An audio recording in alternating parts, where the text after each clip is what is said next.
Good morning भाइयों। Chicago, आज की समीक्षा है शिकागो से। शिकागो में एक न्यायाधीश ने मंगलवार को शिकागो क्षेत्र में एक इमारत में शौचालयों के ओवरफ्लो होने, कोठरियों में भीड़भाड़, बिस्तरों की कमी और पानी के सीवर जैसा स्वाद के बारे में गवाही सुनी।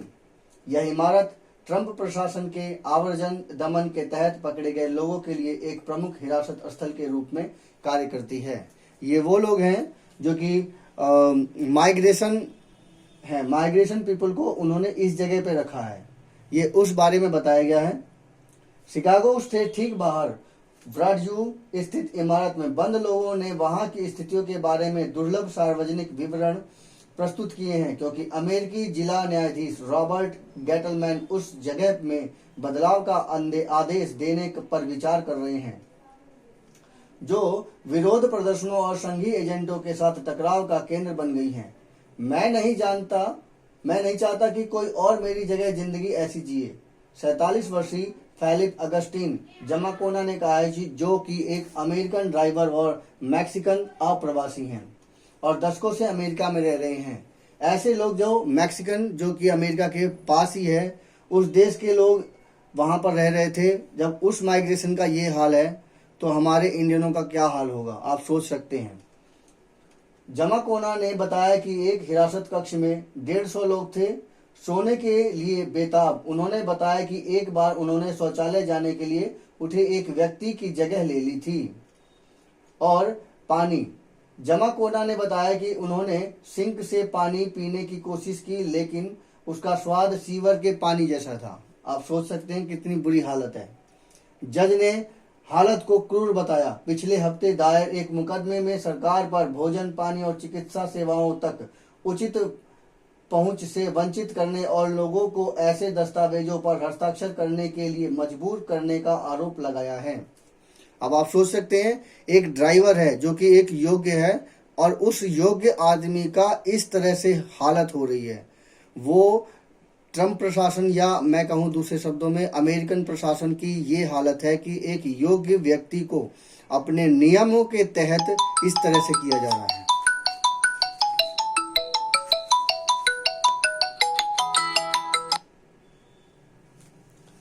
नियमों की वजह से ऐसा किया जा रहा है। वो चाहें तो इसे उत्तरी अमेरिका और पूर्वी अमेरिका और पश्चिमी अमेरिका, जो इस तरह से डिवाइड है कि उनको आपस में जोड़ने का कामों में भी लगाया जा सकता है।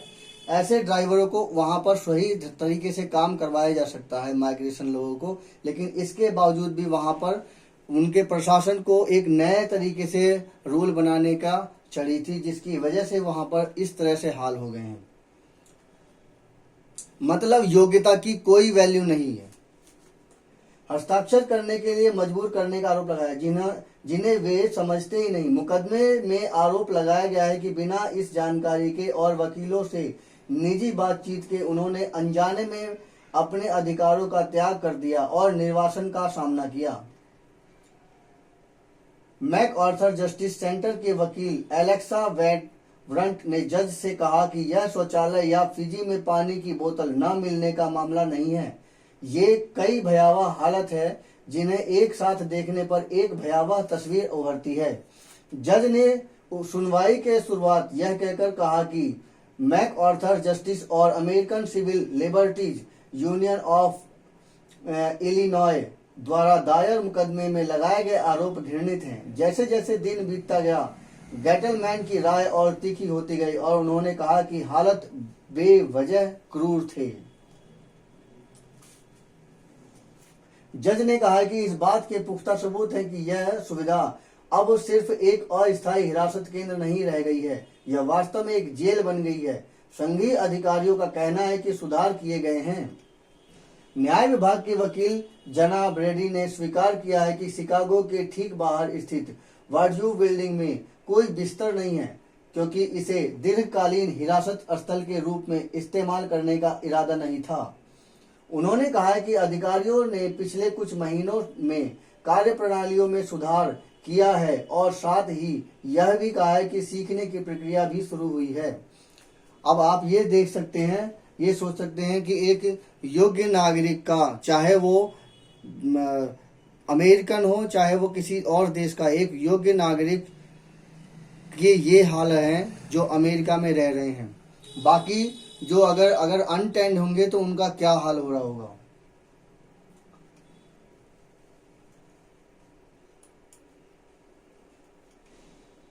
इस इमारत का प्रबंधन दशकों से अमेरिकी आव्रजन व सीमा शुल्क प्रवर्तन द्वारा किया जाता रहा है, लेकिन शिकागो क्षेत्र में चल रही कार्यवाही के दौरान इसका इस्तेमाल लोगों को हिरासत में लेने या निर्वासन करने में किया गया है। तकिए की तरह पानी की बोतलें हैं।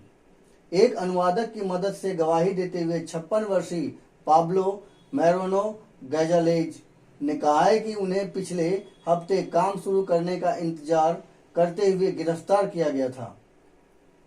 जामाकोना की तरह उन्हें भी 150 अन्य लोगों के साथ एक कोठरी में रखा गया था।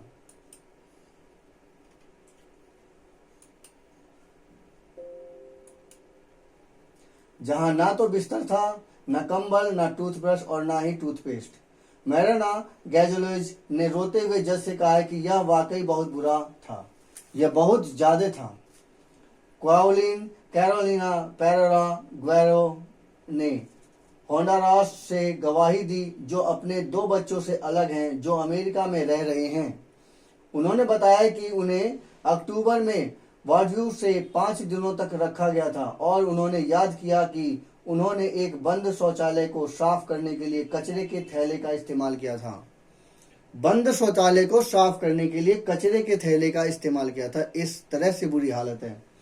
उन्होंने हमें सफाई से जुड़ा कुछ भी नहीं दिया, बिल्कुल भी नहीं। गुएरा ने कहा है कि एक अन्य गवाह रूबेन टोरस माल्डोनाडो ने कहा है कि वह कंक्रीट के फर्श पर सोता था और तकिए के रूप में इस्तेमाल करने के लिए पानी की बोतलें भरता था। न्यायाधीश ने कहा है कि वह निरोधक आदेश के अनुरोध पर बुधवार को फैसला सुना सकते हैं।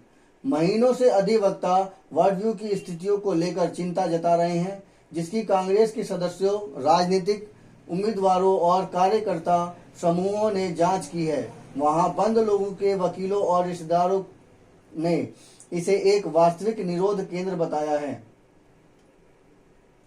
और कहा है कि एक समय में 200 लोगों को बिना किसी कानूनी सलाह में रखा गया है। 200 लोगों को रखा गया है। वर्ल्डव्यू सेंटर में भी प्रदर्शन हुए हैं, जिसके कारण कई प्रदर्शनकारियों को गिरफ्तार किया गया है। ये प्रदर्शन समाचार माध्यमों और प्रदर्शनकारियों के एक गठबंधन द्वारा दायर एक अन्य मुकदमे का केंद्र बिंदु है, जिसका दावा है कि संघीय एजेंटों ने उन पर बार बार आंसू गैस के व अन्य हथियारों का इस्तेमाल करके उनके प्रथम संशोधन अधिकारों का उल्लंघन किया है। वर्ल्डव्यू सेंटर में भी प्रदर्शन हुए हैं, जिसके कारण कई प्रदर्शनकारियों को गिरफ्तार किया गया है।